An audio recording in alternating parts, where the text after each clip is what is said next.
Welcome to Same Different Day podcast. I'm Martel Rowland. And I'm Tina Marie. It's her fault. We 5 minutes late. It's always her fault. Every Oh time my she can never God. get her technology to work every time, and it was a good thing because my computer was. It took 10 minutes for my computer to boot up. Boot up, and I still was able to set up before her. Okay, y'all, nah, it's his fault because he decided to finally make me co-host, and it reset everything. I ain't. So there's that. So it's your fault. My dispenser not working. So mad. Oh my goodness. Oh. Anywho, so we're gonna start the podcast off with your favorite person and not mine, Diddy. So I feel like every week we do the podcast, it's something about him in the news, right? So now supposedly Diddy was held in Knife Point in jail.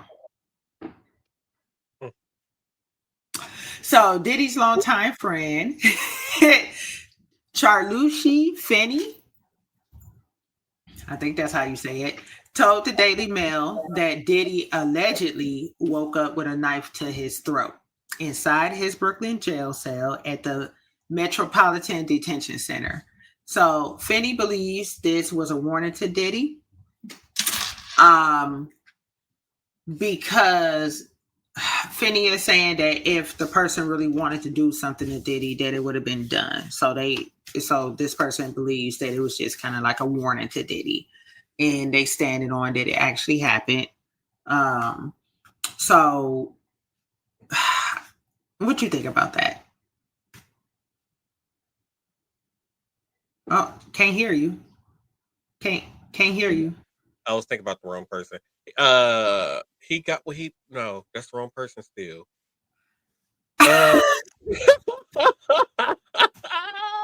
Diddy was held at knife in this right.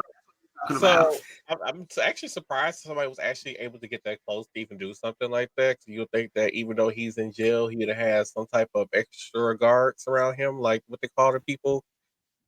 Right. So it's like he was asleep, apparently. So I'm like, does he have a roommate? Oh, was it the cellmate? I don't know. It didn't say. Yeah, I find that kind of strange. So I feel like I don't know how I don't know how true this is, but remember the judge had denied Diddy his prison choice, and also Diddy's team has officially filed an appeal for his conviction and sentencing. Okay, so this past Monday, TMZ reported that Trump was considering commuting Diddy's sentence, meaning that Diddy could possibly see a reduction in his sentence. Okay. White House officials denied it, but TMZ is standing on it, stating that they also received information that Diddy's legal team was in touch with a high-ranking official after he got sentenced, and this high-ranking official supposedly consults with the president regarding commutations and pardons. Just say, I mean, it's not a long time. Like, dude, just do your jail sentence. It's not that hard to do. Just do it. A lot of people out here who got charged the same crimes as you. It's been a lot more time in jail. Just do your jail. And I don't feel like because he's a celebrity that the Trump administration should let him off. But I feel like if Trump do commute his sentence, it's gonna be for a political reason. Like you're gonna have to get black people to vote for me or get black people something along that line. Because I know he gonna try to find some way to try to do a third term and do his whole dictator thing. So I agree. It's gonna be a way he gonna ask Diddy to like just get black people to back him like that he did back in 2008 where how Diddy campaigned for Obama. What was it?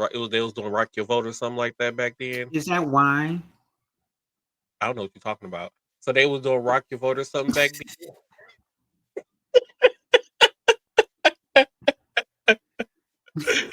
I don't know. I just remember Diddy being everywhere campaigning.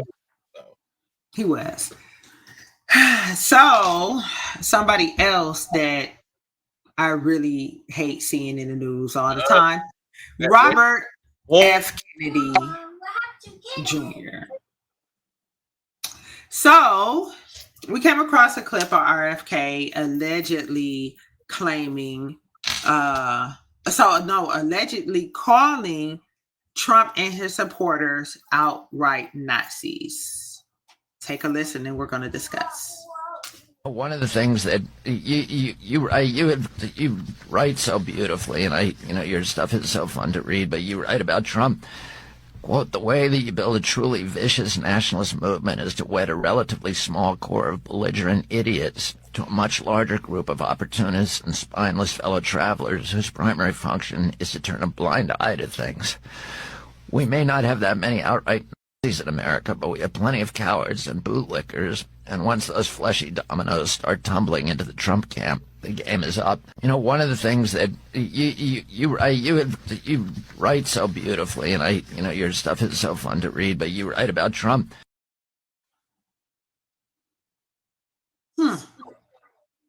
So yeah, this is really interesting. I mean, I don't know how old this clip is. He actually sounds a little bit better in that clip.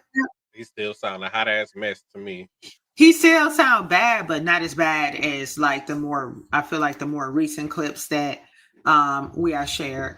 But that's crazy. And I mean, we see a lot of that, right? So the vice president didn't like Trump, allegedly, right? And now he's the vice president. iPad in their pockets. Oh my God, how do I turn this off? So do I think it was actually him? I think it was RFK saying those things, but I'm not sure how long ago that clip was. My wine doesn't taste that well. Your wine doesn't taste what? It doesn't taste that well. It's one of the bottles I already had to open, but it was open 2 months ago. So it's just it's flat. Yeah. So let's keep the show going about deals. So Canada trade deal. Prices for home appliances and cars and auto parts could be impacted by Trump's decision to end talks with the trade deal between and the United States. Canada, some experts told to ABC, Trump said that he is terminating trade negotiations with Canada to a negative TV advertisement about tariffs rolled out earlier this month by the Canadian province of Ontario. The ad features audio with experts of a 1987 address by when President Ronald Reagan came as oh my God, this is all messed up. Excuse me, y'all. A 1987 address by then President Ronald Reagan that came as he imposed some duties on Japanese products, but cautioned about the long-term economic risks of high tariffs and threats of a trade war. And I feel like we don't need to be in a trade war with Canada. A lot of our auto parts come from Canada. Some of our cars is built here in the U.S., like the ones they say are American made. It starts here in the U.S. and then it gets shipped to Canada, finish it off, or some starts in Canada, and then the car gets shipped to the U.S., and then the U.S. finish the car, and all that. And then a lot of our manufacturing parts come from there for a lot of the American-made cars. It comes from Canada, so it's just going to skyrocket, and everything's going to continue to skyrocket even when it comes to the household appliances. What they mean by household appliances, it could be refrigerator, stoves, microwave, toasters, air fryers, you name it. Everything is going to go up just because of this man want to start a trade war with Canada, which is the last thing that we need, because some of these plants could just be packed up and be like, yeah, it could cause some automakers to shut down and not produce car, which means if automakers are not producing car, that means there's more American people who are not going to be working or receiving a paycheck, and it would be all the president's fault. So let's talk about the Supreme Court. Let's see if I can get this right this time, y'all. As of this recording, there has been no updates from the Supreme Court on the Voting Rights Act. We'll keep you guys updated. We'll post it when more information becomes available. So as you know, there's they're trying to sue over the Voting Rights Act, saying about the language in there. It refers to certain color of people. For those of you who don't know or don't remember from the last episode, the Voting Rights Act was put in place after Black people was given the right to vote back in after civil rights ended. And then when civil rights came to an end, you had Southern states making Black citizens jump through so many hoops. They had to take a test, like literacy tests and all these other kind of things before they were eligible to vote. So they're trying to find ways to not letting people vote. And that's why the Voting Rights Act was signed into place, I believe, in 1965. So we'll keep you guys updated on that if there's any more information on Voting Rights Act from the Supreme Court. What the next story is. Oh, Mike Johnson. Let's talk about Mike Johnson. Mike Johnson has still not sworn in Democratic elected official who won a special election over a month ago. She had been traveling to DC and tried to get into her office that she could not get into. She went to Mike Johnson himself to talk to him about getting sworn in, and still nothing. She even tried to access funds to help the people that she represents that she does not have the access that she did not have access to. When Mike Johnson was asked why he has not done it, was sworn her in yet, he said President Pelosi, referring to Nancy Pelosi, took 20 days to swear in two Republicans who had won a special election. Now we are getting close to a month without a newly elected Arizona official to be sworn in. When two Republicans a special election, he had sworn them in within 24 hours. Many are saying that he is only doing this to protect those who are in the Epstein files. I 100% agree with that. I don't other way of him not being, because is there some kind of like law about how long they can prolong this? I don't know if it's a law or how long they can prolong it, but that's why the Attorney General of Arizona has started a lawsuit against Mike Johnson, because now you have thousands of people being taxed, and then there's a rule in America where there's no taxation without representation. So now you have these people who are under this woman's congressional district who are basically being taxed for their representative, and they're not being represented. So that is to me, that's always breaking, and I believe that's in the Constitution. Yeah, it's in the Constitution, no taxation without representation. So he's illegally breaking a constitutional law at this point. But yeah, I don't know if there is a certain time where he has to have them sworn in. And I believe he's using the government shutdown as a reason to not do the whole swearing in. So let's talk about America going broke. Last week we played a video about America going broke, and going broke sooner than what we think. So far, the life of the Lord. That's why I hate that autocorrect stuff when I was talking. But it's so to say, so far, for the life of me, I still cannot understand why we are giving $40 billion to another government. That's also failing, by the way. In the end, all the rich people are going to be fine. It's going to be the middle class and the lower class people that's going to take the most of the blow of what's going to happen, like the fallout of this old bailout that Trump deciding he's going to do.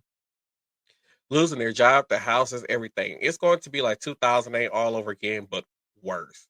So I hope y'all prepared. It's crazy. There are some people at my job that really makes me feel older than what I am. So I have this coworker. He says he's too young, even though he was born But he said he don't remember the 2008 crisis, like the whole banks failing and all the other the automate. He said he doesn't remember all that. He told me he was too young to know about. I'm like, dude, you make me feel really old because when all that happened, I was just turning. It's crazy because when the market and stuff was crashing, I was just graduating high school. So when the 2008 recession started coming around, I was going into my senior year, and then like once we were really deep into the recession, I was graduating high school. And let me tell y'all, it was hard. Like, oh, it was hard. So my only options was at that time was basically you work fast food or you work somewhere else. So I ended up working a cleaning job at a mental health facility, only working weekends every weekend. And then I was only making $9 an hour. And like I said, it was stressful as hell. And during that time period. But 2009, I believe I was driving buses. So I was making about 16, almost $17 an hour. see, you had a secure job. Because them kids are going, well, nowadays these kids don't go to school, but the kids was going to school back then. Yeah. So she had a secure job. Yeah, if you have like, that's a very, I feel like now, even with what's going on now, what's going, when this whole recession do take place, I believe either January or February of next year, we're going to be in another recession because of Trump's policies. And I feel like,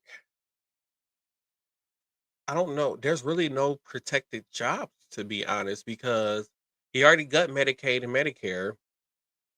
And with the whole government shutdown, I don't even know if Medicaid and Medicare is even paying out money at this point. So, like, even for people who work in healthcare facilities, is I know, like, a lot of big healthcare facilities, they depend on Medicaid and Medicare. That's guaranteed money for them. And that's how they pay their employees. So, without that money coming in from Medicaid, Medicare, they're not going to be able to pay their employees. And I remember during the 2020 pandemic, they were I work at a big hospital, over 2 million square feet, and they were furloughing people, staff members there. And there were some people who were therapists, and because they needed money so bad because they were furloughed, and it was like, hey, well, you guys gonna continue to be furloughed till we can get people in here for. We don't have any rehab patients really, so you're not. There's no reason for you to be here, so they furloughed them. They were reduced down to doing housekeeping work during the pandemic, and I feel like if we go into this next recession that we're going into, and it's going to be worse than the 2008 recession. Yeah, I don't feel like nobody's job is secure, even within healthcare. Normally, healthcare is like one of those very secure jobs that is guaranteed, where I'm gonna be able to work and make money. Like, things might be very expensive. You're gonna be penny pinching, but you had that guaranteed income coming in. With his policies going forward now, and him trying to gut healthcare the way he is, a guarantee. Nobody's job really being guaranteed in that Trump recession economy. And I even feel like fast food workers gonna lose their job because we're gonna be able to afford fast food. First of all, McDonald's is even high right now. Like, if McDonald's is expensive, no fast food restaurant no longer has a dollar menu no more. So it's not affordable. So it's like they're gonna lose customers. I don't know what people are gonna do, to be honest, if we head into another recession. I really don't. Rob, steal, and kill. Oh, well, that's all I can plan. There we go. That's what Tina gave us. Unfortunately, I did not. I answered your question. That's what it's gonna go to. I mean, yeah, that's where we're gonna lead to eventually. Yeah, Rob, that to happen. Somebody is hungry enough, you know what I'm saying? They gon' what you think they gonna do? Yeah, you're right. They gonna rob, shoot, and kill. I'll just hope it don't. Show going. I hope not either. Department of Education. Oh, so the Department of crap! I just said it and then I fumble it. Like, what is going on with me? So the Department of Education. One thing we need to know and talk about about it, Department of Education shutting down special education and moving it to, they said, somewhere else. They don't know exactly where they're going to move it to. They're thinking about moving special education under another agency or something like that. Yeah, I don't know how that's going to work. But this is another step to shut down the Department of Education and what they call moving it back to the states. They claim is to give states more control of their education system. I see it as a way to no longer have to fund education at the federal level.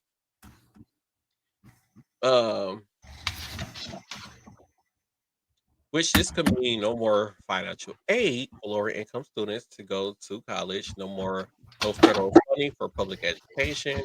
Most importantly, no oversight for public schools on a federal level, which means that states like Texas can teach kids that slavery was good for Black people, which they have been trying to do in Texas and in Florida, by the way, or teach that slavery never happened. He is basically giving Southern states the right to erase history and rewrite American history. We need to talk about this more. You have any thoughts on that?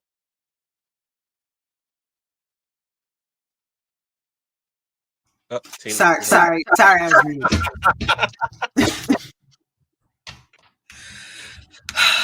I mean, I just kind of feel like I wish they would just stop touching stuff like this. Or I don't really understand, like, so I get that departments and such, yada yada, audits, right? Mhm. All of that, I get that, and then you find problems and you change things, right? But just dismantling the Department of Education the way that they did, like, I feel like I've been holding a grudge ever since they decided to start uprooting. Like, for what reason? You know? So I just feel like that's one of those things that should forever get funding. Right. I mean, public education has been how we call it, an American right for how God knows how long now, and then all of a sudden you just want to It's come a in. law. Yeah, you just Like, you have to. It's a law that you send your kids to school. yeah. And now we have a sitting president that's like, no, y'all don't need to. Y'all kids don't need to be educated. Pretty much, yeah. No more help with college. No, we're not going to do that. And then they wonder why America is so far behind when it comes to things. So, like, it's our own government's fault, and I can't get the thing to update teleprompter. So I'm going to have to switch over. I just kind of feel like it's a form of control, right? Like, when you deny people access to education, like, they don't know nothing is happening. Right. They don't know any better, right? They don't know right from wrong. When somebody else is doing something, they just figure, oh, he the president, he can do that type of stuff, you know? And we talked about for a long time how they were changing what was being taught in school also, right? So I just kind of feel like this is bad. As a person who I'm a lifelong learner, like, this is really bad that they're tampering with educating the American people. Yeah, I just don't understand why he's so against people being educated, to be honest. Like, at some like, and it's crazy because it's like, if you don't like have parents that can put you in a fancy private school or whatever, then it's just like, yeah, you're just gonna be left out.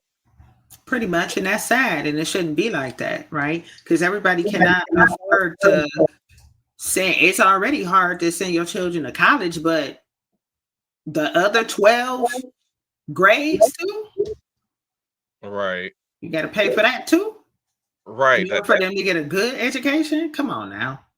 Like, yeah, something needs to be done about that. I just, like I said, I couldn't imagine, and especially if you like one of those people who has at least 5 to 6 kids, and you got to pay for every last one of those That's kids what I'm saying.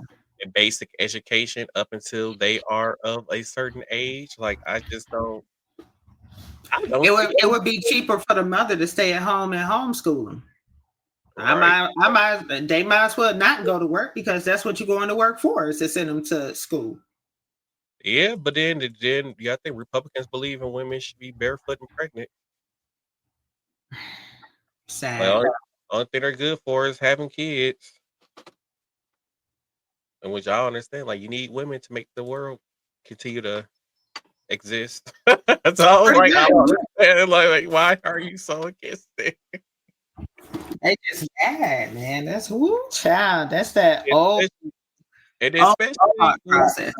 when you got a woman who got an actual like real life career and like making some money, and then both of y'all got careers and making money, like that's the life of luxury. Why wouldn't you want that? What is the problem? They don't want women to think for themselves. I'm just you're right, they don't want women to think for themselves. I'd be looking at some of these Republicans like, how are you married? Who married you? Why? Because and here I am still single. I feel like some of these Republicans, and I should say Republicans, just politicians in general, used to their wives, you'd be like, how did she end up with you? Like, I just don't understand. Like, make it work. They got married because they was in politics. They make it look better. They needed a trophy wife. Mm-hmm. I mean, besides what Jill Biden, I'm like, besides Jill Biden, and I think maybe I don't know what Michelle did before, Obama. She's a lawyer. Okay, so she was a lawyer. Like, I don't know a lot of first ladies who really had actual careers before their husband got elected into office. Maybe I don't even know what Hillary Clinton did. Like, it's just so crazy. Like, she wasn't in the Senate before. I have no way. Maybe she was.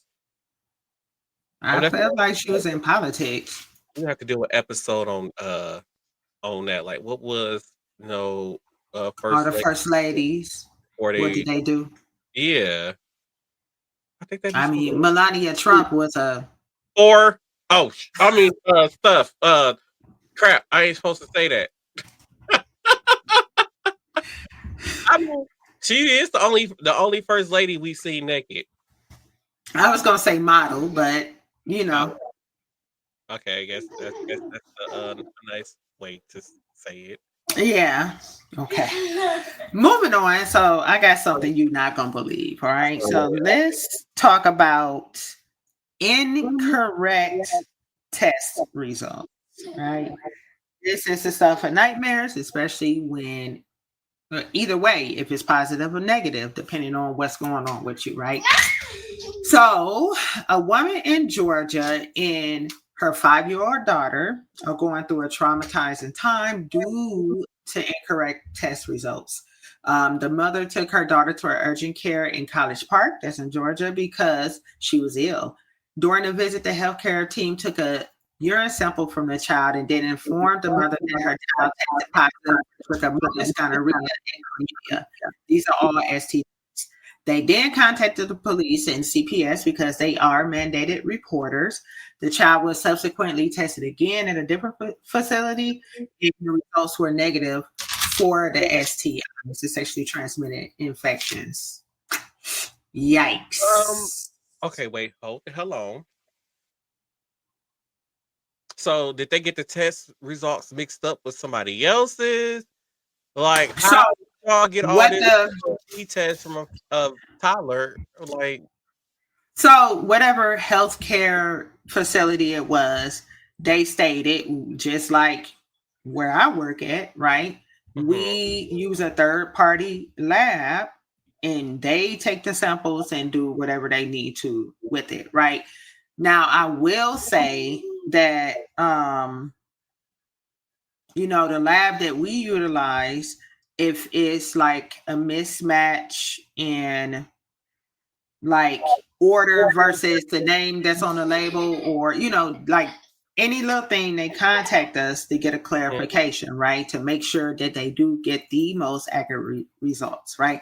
Now, it doesn't account for if somebody put the incorrect urine in a tube and put the little girl name on there, right? Mm-hmm. So I'm not sure what happened. It didn't go into detail. The interview that I was watching, they withheld the name of the mother and the child for obvious reasons, right? And they did, when they were interviewing the mother, she was like, her face was blurred out and stuff like that. But it's like, because they're mandated reporters, like CPS got involved, and she was like, she don't know what's going on, and she felt some kind of way because she was like, I protect my daughter, you know? So that has to be really terrifying to the mother also, because she's like, well, if I'm protecting my daughter and watching out for her the way that I'm supposed to, like, how did this happen and who did it? You know, so many things get to running through your mind as a parent, right? But that's unfortunate. I probably would have turned that place upside down. Lawsuit is what I got to say. I'll be suing the fuck, because like, especially you don't got CPS involved. You got these people all in my business. They going to my house, my personal information, all because y'all messed up and y'all didn't double check to make sure that these results came from my child. Like, yeah, that's something I feel like should automatically get.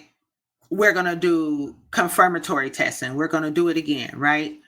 Just to make sure, because it's like you going off of that one sample, and this is something serious. Like, oh, do you think she can pee in the cup again? right. You know what I'm saying? But, and from what I understand, that she got retested at a different facility. So there's that. Pardon me for a second, y'all. Oh Lord. I'm sorry. So today was trick-or-treating in my neck of the woods. And for all of our audio listeners who cannot see us, I am dressed up as the character Sky from Paw Patrol.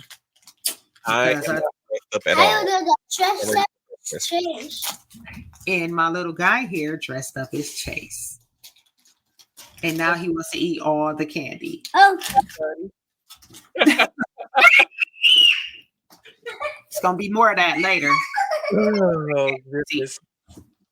Okay, so let's get into something. Okay, now, y'all, I told Martell to watch this documentary. He did not. I've been busy this weekend. It was only like an hour and a half long, and it doesn't even feel that long because of how interesting. I still gotta watch the documentary for our guest that's gonna be doing an interview with. You gotta watch this one. It's a tearjerker. So we're gonna talk about Ajike, I believe that's how you pronounce her name, Owens. Okay. So, I didn't finish writing that. So Netflix recently released a documentary called let me get the information real quick, y'all. I'm sorry. She talked about me. Oh my God. She's doing better with the teleprompter than I am. I'm doing terrible at teleprompter stuff. I'm better off looking at the old classic way. Okay, so it's a Netflix documentary called The Perfect Neighbor. Okay, so the documentary is basically a compilation of footage from like home cameras and like law enforcement, it should say body cameras.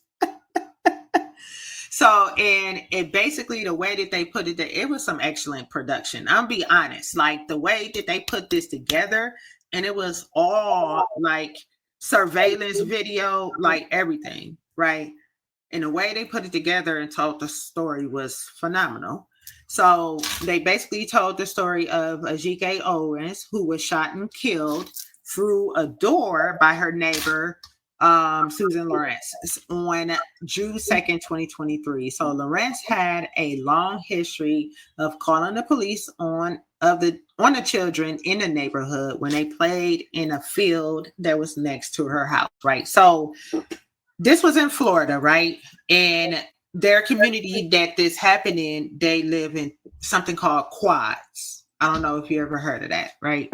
So it's basically a flat, long, kind of like a ranch style home that has 4 different areas, right? That people, they can either rent, and I think they do like a rent to own type of thing or whatever, right?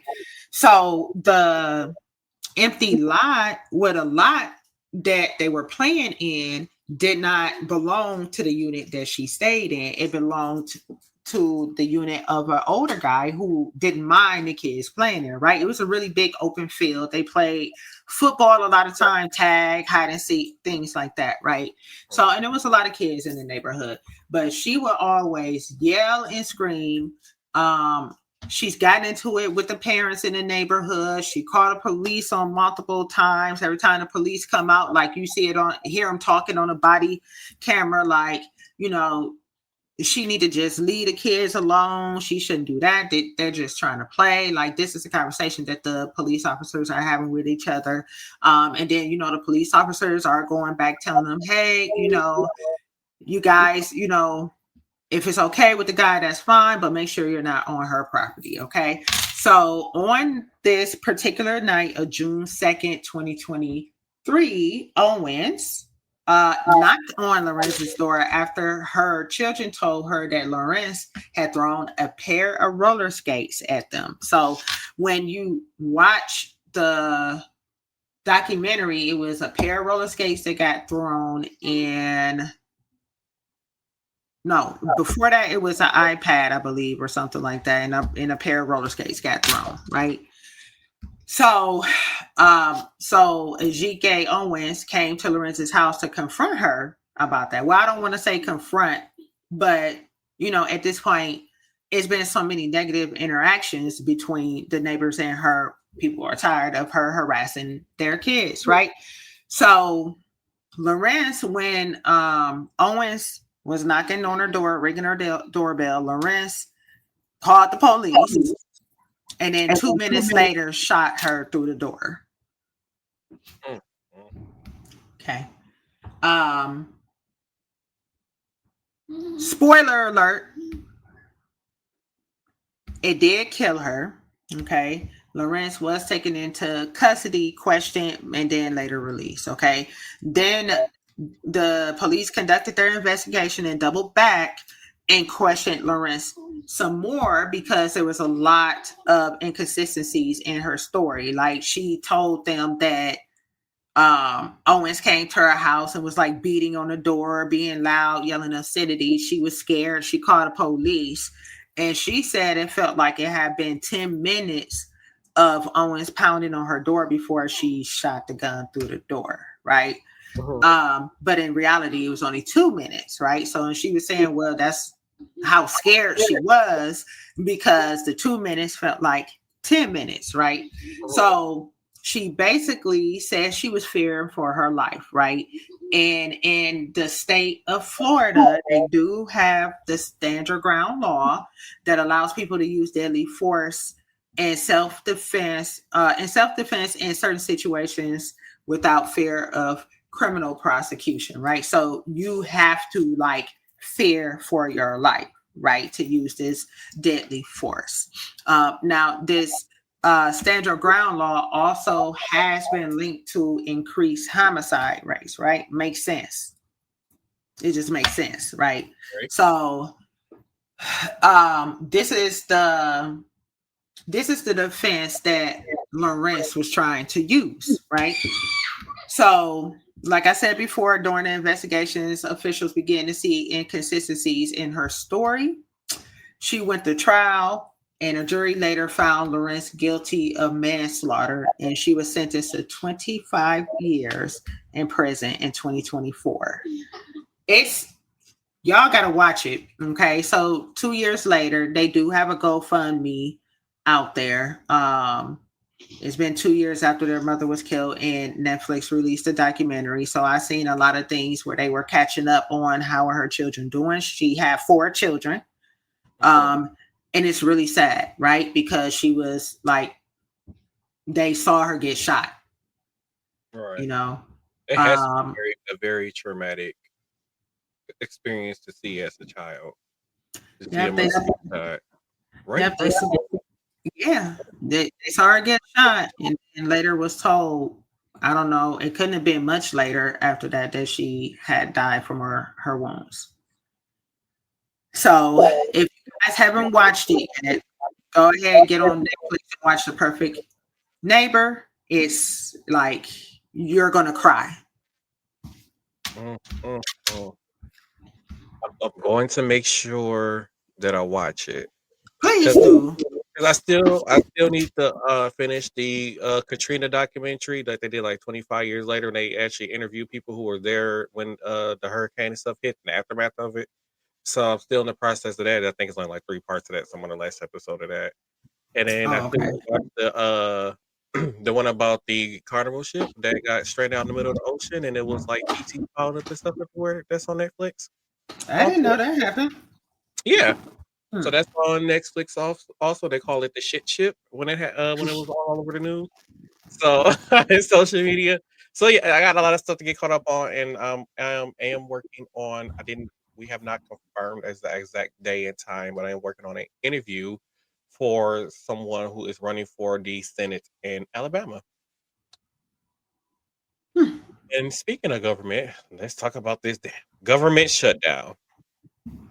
We are now 26 days into the government shutdown with no end in sight. Thousands of Americans are still not being paid, yet we still have Republicans blaming Democrats for the shutdown. They have everything in their power to open the government and still will not do it. Because as soon as the government reopens, they know the files are going to have to come out. This is just a theory, not a fact. What if what if they are trying to figure out a way, or if they are already haven't figured out a way, I should say, or whatever, how to remove the names of the people that they want to protect. Like, what if that's what's the holdup is, and why they're so against these files coming out? Because we're looking for a way, or they found a way already to remove the people names that they want to protect from these files, that it don't get out to the American people without us ever knowing that these people names was in a file. So the real question is, how can the government remain shut? How long can the government remain shut down? The longest was 35 days. What would happen if the government shutdown goes past 35 days? Well, already we have no SNAP benefits. We will be paid out, which I think Trump will pretty much love. The military will not be getting paid. It will slow our already failing economy and our epic economy. It was already slowing our economy and our economic growth. What do you think will happen if this continues? Uh, I feel like if this continues, is like if this government shutdowns continue, we are all screwed. Like I said, we are already reaching a point where the government is almost spending more money than what it has coming in, which means they're going to ask us, the American people, to pay more, even though it's Donald Trump that has been mishandling our federal funds.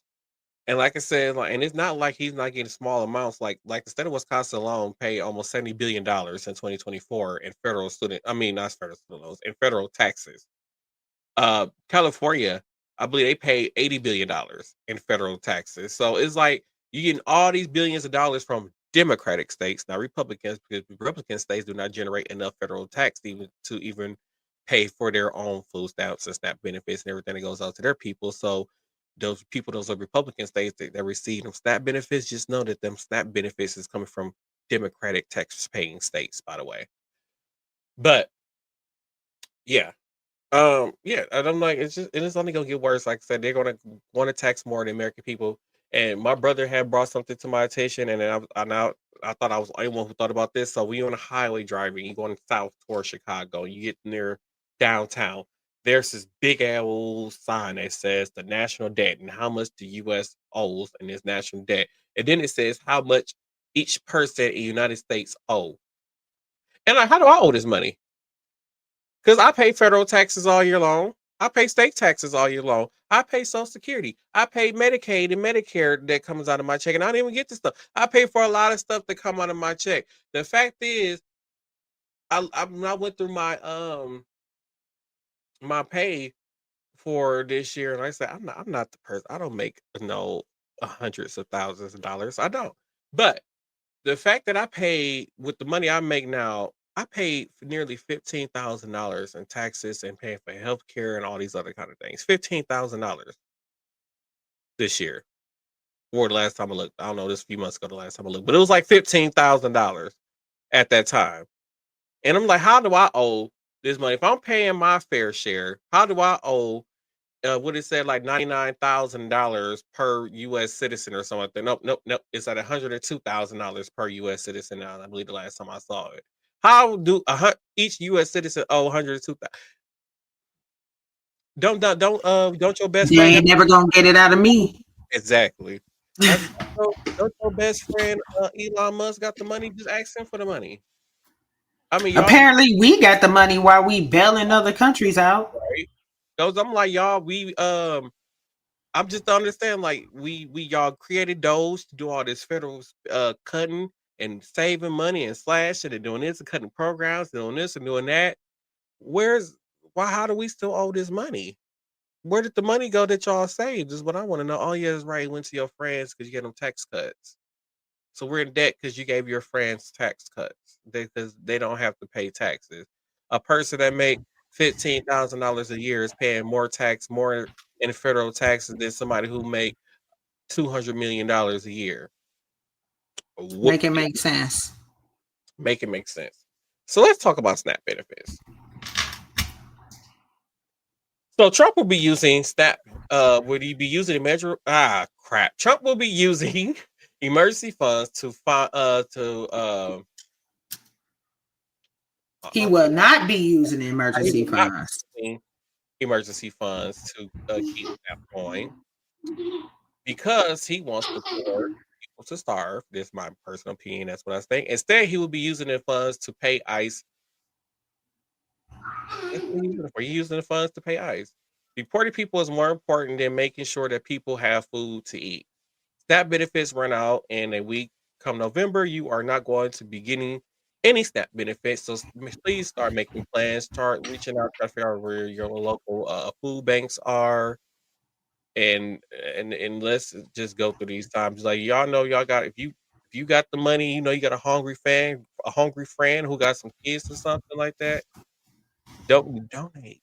Let's help our neighbors out this time because it's Trump. Yeah, and it sucks because it's about to be like holiday season, right? Thanksgiving, Christmas, all of that, and it's about to be cold outside too. Like it's a lot of what we call in the healthcare field social determinants of care, right? It's going to be cold, and people don't have access to food, right? So because people are not going to have food stamps, the little bit of money they do have, right, they can only buy so much food at a time, and then it's going to be cold outside, and what if this person doesn't have a car and just trying to get to the food and all of this extra stuff and the cost of food, right?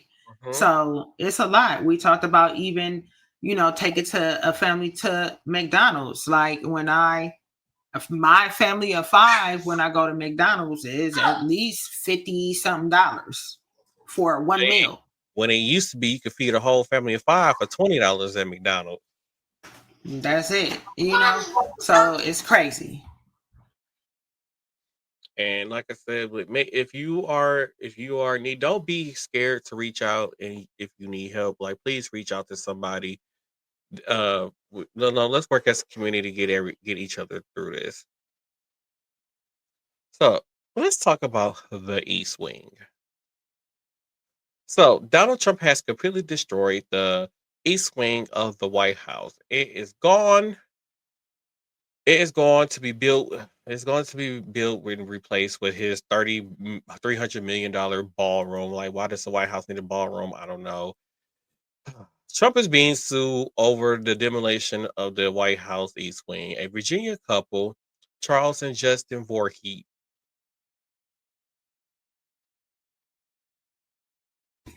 Voorhees, I love it. Just in time. Jason, do they have a son named Jason? Just in time for Halloween. I love it.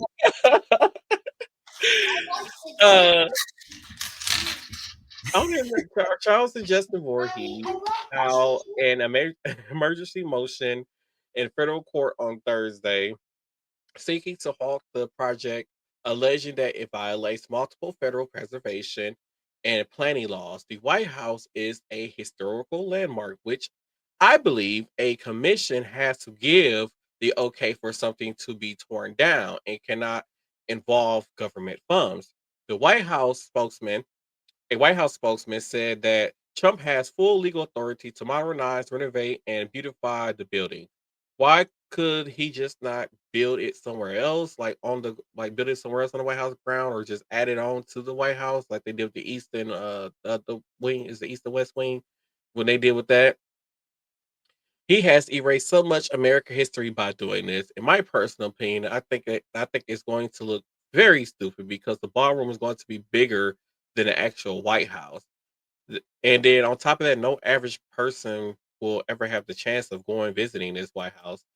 If this couple win and get what they want, would they rebuild it back to what it was? Something like so like he's already completely torn down the West Wing. So I'm like, so if they do win or the judge decides with them, like what did he are we gonna have to spend all that money to rebuild it back to the way it was to what way how it looked? I can't get my picture to show up. So and this is what it looked like when they was tearing it down. That's so sad. I believe Jackie Kennedy had like a garden on the White House grounds that's been there since forever. There's another garden, I think they called it the Jackie Kennedy Garden, but I believe it was started when Roosevelt was in office. The garden, so he tore up that garden. He got rid of the Rose Garden, and now the East Wing. Like he is literally using this time as that person to because I would never call him, the what of the United States. But he's using this time as that person to literally build memorials to himself. And I hope whoever the next president is, they get in office and they tear this whole ballroom back down and rebuild the East Wing. That's what I want. Whoever becomes the next president of the United States, they need to tear down this ballroom and rebuild the East Wing over. And the fact that they had a lot of private donations going into this, like they listed a lot of companies, like T-Mobile was one of those companies that donated money to have this ballroom built. So now, everybody who donated money is going to get some type of kickback from him. That's going to come from taxpayer dollars from him for helping him build this stupid ballroom. All this makes me mad. And it's already another thing made me all that damn gold that he put around the damn White House. That looks so tacky. All that gold, just like who told him that looks nice? Just horrible. And then Chelsea Clinton said the White House became my home when I was 12 years old. I always understood that it wasn't my house. It was the people's house. To ensure the East Wing isn't just a marble or plaster. It's about President Trump again taking a wrecking ball to our heritage while targeting our democracy and the rule of law. And that's from Chelsea Clinton. I want to know why she not in government. She needs to be in government. I hope she one day steps into a role as like a senator or something like that. She don't want to deal with them yahoos. Well, we need her. Hell, I mean, stuff. It's the crap. We need Chelsea. Chelsea in 2028. if Kamala don't run, or Hakeem Jeffries, somebody. We need somebody help us. I seen a rumor that Newsom was going to put in for the 2028 presidential bid. Yes. I felt like that's who I felt like. I wanted him to be the vice president so bad, man. Like should have been running with her. Everybody, what's his name? Tim Walz, something of education. No. Gavin Newsom puts boots to asses, and that's what we need in that White House. Somebody like him, somebody who's not going to take crap from either, because he don't take crap from Democrats or the Republicans, to be honest. And we need to put boots to asses. I'm just saying. I'm gonna give me a shirt named Newsom 2028. I'm gonna give me a shirt. I want him to run for president. Now I'm excited. I'm excited all over again. Yeah. Let's talk about Virginia. Virginia Democrats decided to redraw congressional maps to pick up maybe 2 to 3 seats. This comes after Republicans gerrymandered Republican states like Texas and Missouri and recently North Carolina. That is because Trump told them to. Unlike California, Virginia does not have to put people votes. They don't need people to get okay. So in California, that's what I think I was calling it Prop 50. I don't know what it really is called on their ballot, but they have to vote yes or no to redistrict their state. And in Virginia, they don't have to put it on the ballot. The people don't get to say so. They can just do it. So Democrats are just doing it. So thank you, Virginia Democrats, for stepping up and eliminating these Republican seats because we need to take back this country. It's just too much. It's too much going on. It's too much hate. It's just too much. And I hate the fact that they're trying to shove Christianity down people's throats, and everybody know how I feel about that. And people keep saying, like, I've said it so many times. I believe there is a God. I just don't believe in the Bible. And the fact that this thing has been rewritten so many freaking times, and how stuff being added and taken away. Who has the right? Is this book is supposed to be God's words? How are y'all adding stuff in the modern day? Make it make sense. So it's like some kind of committee that decides, like, when they find stuff in the modern day, if it is actually of like the Bible, right? How the hell do they know that? I'm just telling you, that's what they do. That's why everybody say you need to read the Bible. I'm not reading nothing. That fake Like, man. Like the book of Enoch, they would not put it into the Bible because it basically like it's a lot of contradictions to other parts in the Bible in that book, supposedly.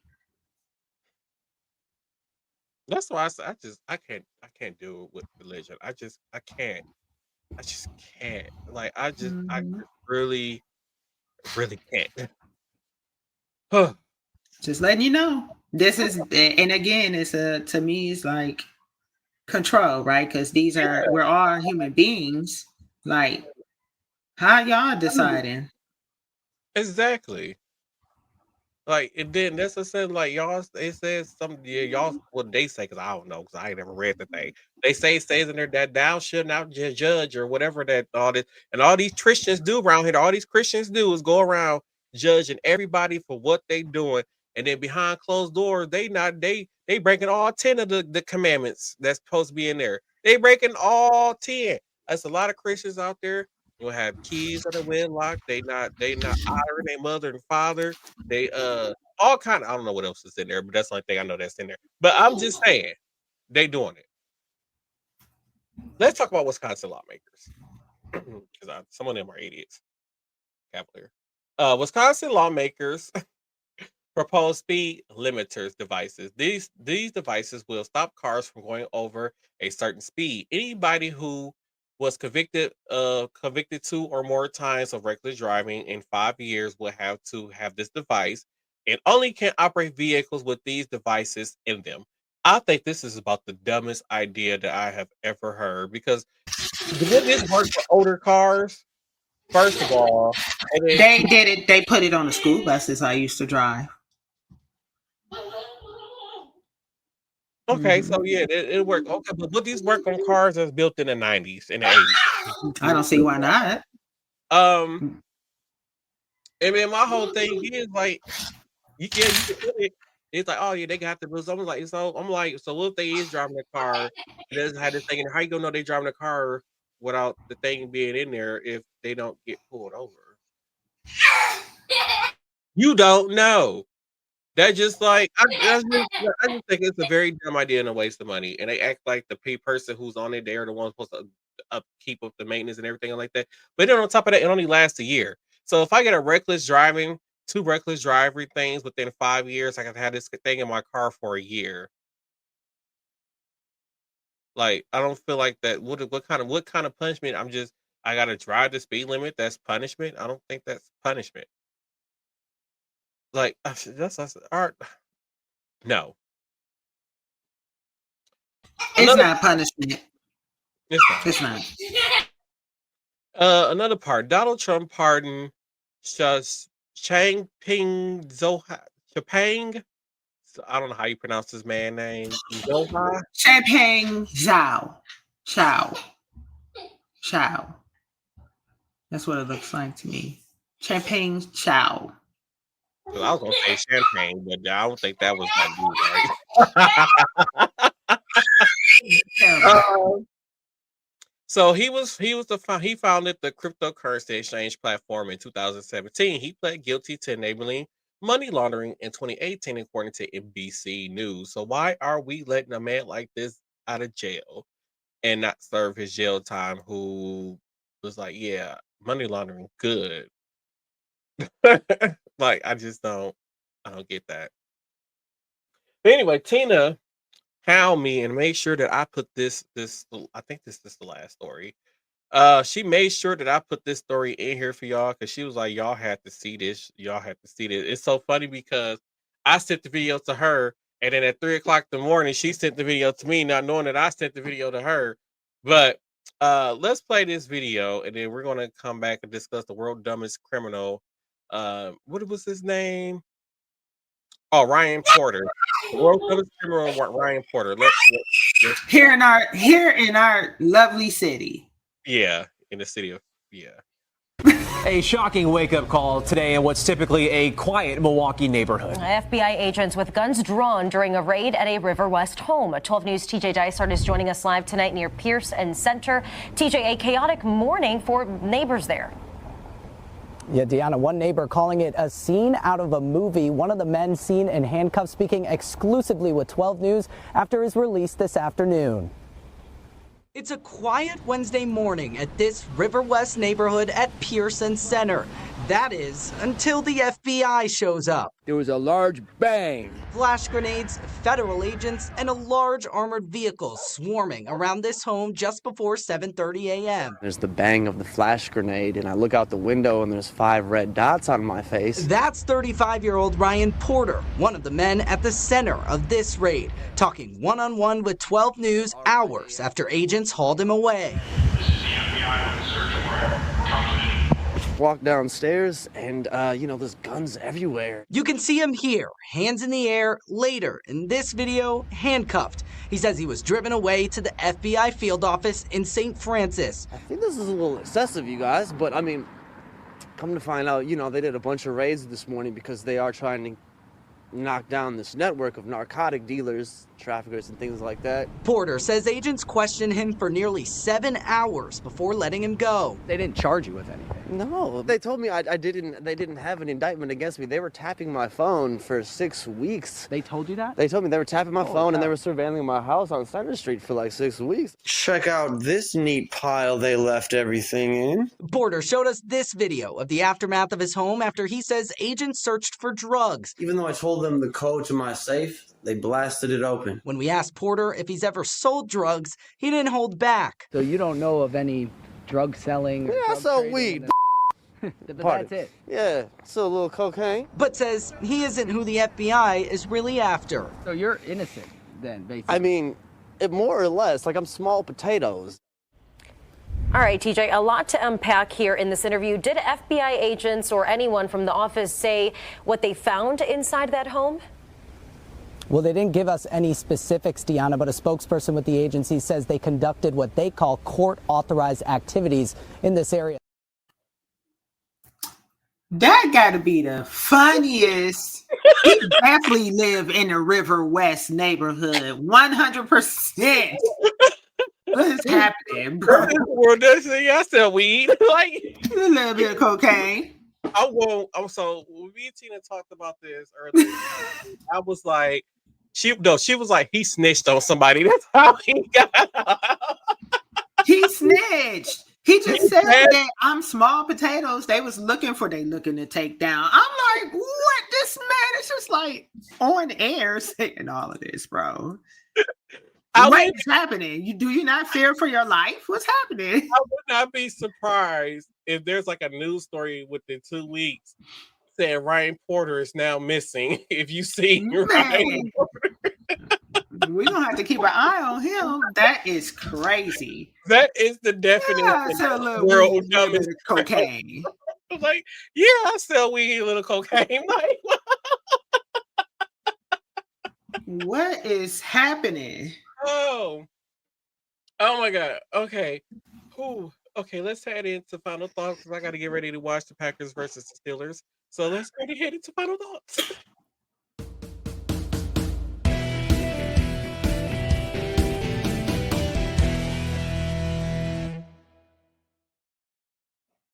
Do not go on local television telling people you sell drugs. Bad idea. Don't do it.